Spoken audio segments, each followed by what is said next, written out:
Last Thursday and Friday, residents east of Florence got a frightening preview of what this year's runoff season could be like in the Bitterroot, as heavy rains and melting snow sent a torrent through some of the foothill areas. Monday, those areas were drier without the running and standing water.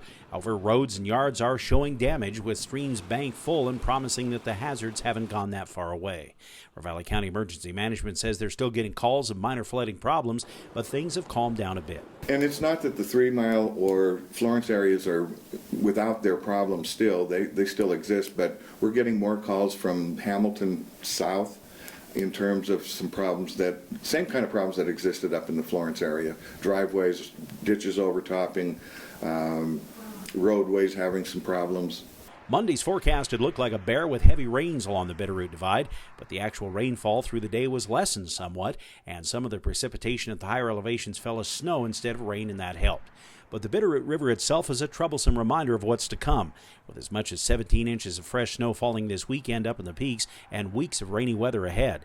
The county advises people to keep checking their properties and making preparations. I always look at it this way. The county does their thing, the road department in particular, about checking culverts, checking ditches, checking bridges, and they do it daily. And I would suggest to the private owners that they do the same around their property if they have those things. So while today we didn't see a lot in the way of flooding, it's still very early in the runoff season, and we'll be watching closely to see what happens in the weeks ahead.